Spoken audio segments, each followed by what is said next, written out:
রাসূল পাক সাল্লাল্লাহু আলাইহি সাল্লামের প্রথম স্ত্রী উম্মুল মুমিনিন হযরত খাদিজা রাদিয়াল্লাহু তাআলা আনহা বয়সে ছিলেন স্বামীর চেয়ে 15 বছর বড়। যখন বিয়ে হয় তখন রাসূল সাল্লাল্লাহু আলাইহি সাল্লামের বয়স ছিল মাত্র 25 বছর আর খাদিজা রাদিয়াল্লাহু তাআলা আনহা তখন 40। প্রশ্ন হচ্ছে, বয়সের এত ব্যবধান থাকা সত্ত্বেও রাসূল সাল্লাল্লাহু আলাইহি সাল্লামের সাথে কেন তার বিয়ে হয়েছিল? এই বিবাহের পেছনে নেপথ্য ঘটনা কি ছিল? কি কারণে একজন 25 বছর বয়সী সুদর্শন যুবক মুহাম্মদ সাল্লাল্লাহু আলাইহি সাল্লাম নিজের চেয়ে 15 বছর বড় একজন নারীকে বিয়ে করলেন? এই প্রশ্নগুলো কি কখনো আপনার মনে উকি দিয়েছে? যদি দিয়ে থাকে তাহলে আজকের ভিডিওটি আপনার জন্য। এটা রাসূল সাল্লাল্লাহু আলাইহি সাল্লামের নবুয়তের দায়িত্ব পাওয়ার 15 বছর আগের কথা। তিনি তখন 25 বছর বয়সী টকবগে যুবক। গোটা মক্কায় তিনি তার বিশ্বস্ততা, আমানতদারিতা, পরোপকারিতার জন্য আল আমিন অর্থাৎ বিশ্বাসী নামে পরিচিত। তাছাড়া এই অল্প বয়সেই তিনি নিজেকে একজন সফল ব্যবসায়ী হিসেবে প্রমাণ করেছিলেন। কখনো চাচা আবু তালিবের সাথে, আবার কখনো একাকী সুদূর সিরিয়া সহ বিভিন্ন জায়গায় তিনি বেশ কয়েকবার বাণিজ্য পরিচালনা করেছিলেন এবং প্রতিটি বাণিজ্য যাত্রায় বেশ লাভবান হয়েছিলেন। মুহাম্মদের কাছ থেকে পণ্য কিনলে ঠকতে হবে না, এরকম একটা বিশ্বাস প্রতিটি মানুষের মধ্যে ছিল।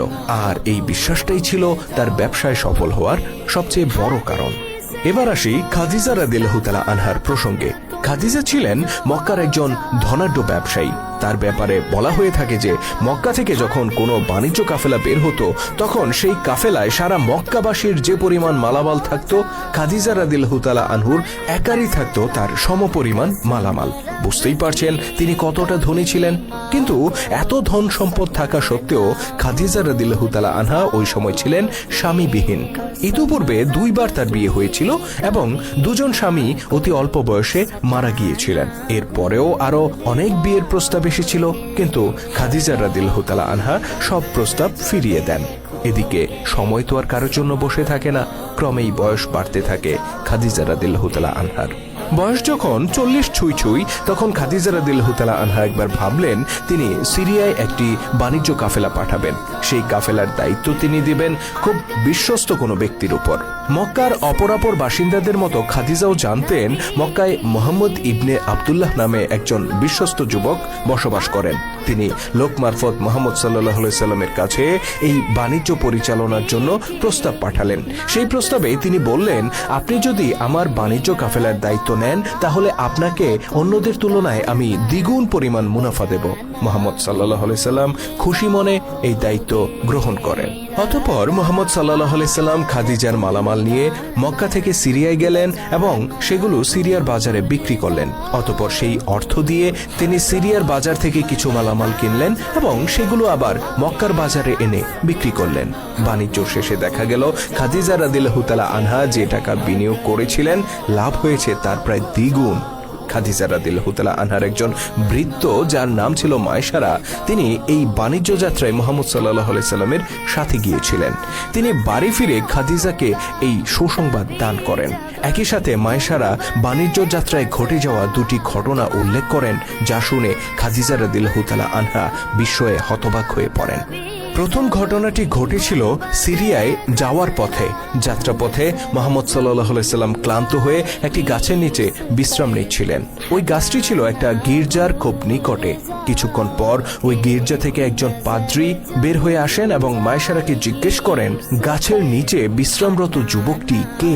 মায়সারা বলেন, তিনি মক্কার কোরাইশ বংশের মুহাম্মদ ইবনে আব্দুল্লাহ। পাদ্রীটি কিছুক্ষণ মুহাম্মদ সাল্লাল্লাহু আলাইহি সাল্লামকে পর্যবেক্ষণ করে বলেন, তিনি একজন নবী ছাড়া আর কেউ নন। দ্বিতীয় ঘটনাটি ঘটে সিরিয়া থেকে মক্কায় ফিরে আসার পথে। এ সময় মুহাম্মদ সাল্লাল্লাহু আলাইহি সাল্লাম ওটে চড়ে উত্তপ্ত মরুভূমি অতিক্রম করছিলেন। পিছু পিছু আরেকটি ওটে করে আসছিলেন মায়সারা। এ সময় মায়সারা বিস্ময় ভরা চোখে দেখতে পান এই উত্তপ্ত মরুভূমিতে আকাশের একখণ্ড মেঘ মুহাম্মদ সাল্লাল্লাহু আলাইহি সাল্লামকে ছায়া দিয়ে তার সাথে সাথে এগিয়ে চলছে। একদিকে মুহাম্মদ সাল্লাল্লাহু আলাইহি সাল্লামের সততা, অন্যদিকে তার ব্যবসায়িক দক্ষতা, আর সর্বোপরি মায়সারার এই অভিজ্ঞতাগুলো শোনার পর খাদিজা রাদিয়াল্লাহু তাআলা আনহা রীতিমতো মোহিত হয়ে পড়েন। তিনি এতটাই মুগ্ধ হন যে বহু বছর ধরে বিয়ে না করার যে জেদ নিয়ে তিনি বসেছিলেন সেই জেদ থেকে তিনি বেরিয়ে আসেন এবং যুবক মুহাম্মদ সাল্লাল্লাহু আলাইহি সাল্লামকে বিয়ে করতে ব্যাকুল হয়ে ওঠেন। অতঃপর খাদিজা রাদিয়াল্লাহু তাআলা আনহা নিজেই মুহাম্মদ সাল্লাল্লাহু আলাইহি সাল্লামের সাথে সাক্ষাৎ করেন এবং তাকে বিয়ের প্রস্তাব দেন। মুহাম্মদ সাল্লাল্লাহু আলাইহি সাল্লামও তাকে বিয়ে করার ব্যাপারে সম্মত হন, কিন্তু বিপত্তি বাধে অন্য জায়গায়। খাদিজা রাদিয়াল্লাহু তাআলা আনহা তাকে অনুরোধ করলেন, আপনি আমার পিতা খোয়াইলিদের কাছে গিয়ে আমাদের বিয়ের ব্যাপারে আলাপ করুন। কিন্তু মুহাম্মদ সাল্লাল্লাহু আলাইহি সাল্লাম আপত্তি করে বললেন, আপনার পিতা এই প্রস্তাব কখনো মেনে নেবেন না। আপনারা ধনী পরিবার, আমরা তা নই। আপনার পিতাকে এ ব্যাপারে রাজি করানো আপনারই দায়িত্ব। বেচারি খাদিজা রাদিয়াল্লাহু তাআলা আনহা পড়ে গেলেন বিপদে। তিনি নিজেও জানতেন তার পিতাকে এ ব্যাপারে রাজি করানো সহজ হবে না। তিনি ভাবতে থাকলেন কিভাবে তার পিতাকে রাজি করানো যায়। অনেক চিন্তা ভাবনা করে তিনি শেষ পর্যন্ত একটা ফোন দিয়ে আঁকলেন। পিতা খোয়াইলিদের একটা বদ অভ্যাস ছিল যে তিনি নিয়মিত মদ পান করতেন। তো এরকমই একদিন মদ খেয়ে তিনি মাতাল অবস্থায় ছিলেন। এই অবস্থাতেই খাদিজা রাদিয়াল্লাহু তাআলা আনহা তার কাছে যান এবং মুহাম্মদ সাল্লাল্লাহু আলাইহি সাল্লামের কাছে তাকে বিয়ে দিতে অনুরোধ করেন। খোয়াইলিদ তখন ছিলেন অন্য দুনিয়ায়। তিনি আকপাচ কিছু না চিন্তা করেই সম্মতি জানিয়ে দেন। খাদিজাও তখন খুশি মনে ফিরে আসেন এবং পরিবারের সবাইকে জানিয়ে দেন তিনি মুহাম্মদ সাল্লাল্লাহু আলাইহি সাল্লামকে বিয়ে করবেন, আর এই ব্যাপারে তার পিতা সম্মতি জানিয়েছেন। এই পর্যন্ত সব ঠিকঠাক চলছিল, কিন্তু বিপত্তি বাধল যখন পিতা খোয়াইলিদের মাতলামি কেটে গেল। তিনি স্বাভাবিক হওয়ার পর ঘটনা জানতে পেরে বেশ ক্ষিপ্ত হয়ে ওঠেন। নিজের মেয়েকে 15 বছর কম বয়সী এক দরিদ্র যুবকের কাছে বিয়ে দিতে তিনি অস্বীকৃতি জানান। বেচারি খাদিজা রাদিয়াল্লাহু তাআলা আনহা আবারও পড়ে গেলেন মহাবিপদে। তৎকালীন আরব সমাজে পিতার সম্মতির বাইরে কাউকে বিয়ে করা মেয়েদের পক্ষে অসম্ভব ছিল। খাদিজা রাদিয়াল্লাহু তাআলা আনহা তখন আবার তার পিতার কাছে গেলেন এবং অনেক অনুনয় বিনয় করে তাকে বোঝানোর চেষ্টা করলেন। তিনি মুহাম্মদ সাল্লাল্লাহু আলাইহি সাল্লামের চারিত্রিক গুণাবলী, তার ব্যবসায়িক দক্ষতা এবং মক্কার মানুষদের কাছে তার জনপ্রিয়তা সবকিছু তুলে ধরে তাকে রাজি করানোর চেষ্টা করলেন। আর শেষমেশ খোয়াইলিদ নিজের মেয়ের মুখের দিকে তাকিয়ে সম্মতি জানিয়ে দিলেন। অবশেষে দুই পরিবারের মধ্যে আনুষ্ঠানিকভাবে কথাবার্তা পাকা করে নির্ধারিত দিনে মুহাম্মদ সাল্লাল্লাহু আলাইহি সাল্লাম ও খাদিজা রাদিয়াল্লাহু তাআলা আনহার শুভ বিবাহ সম্পন্ন হলো। মোটামুটি এই ছিল হযরত খাদিজা রাদিয়াল্লাহু তাআলা আনহার সাথে রাসূল সাল্লাল্লাহু আলাইহি সাল্লামের বিবাহের ঘটনাবলী। তবে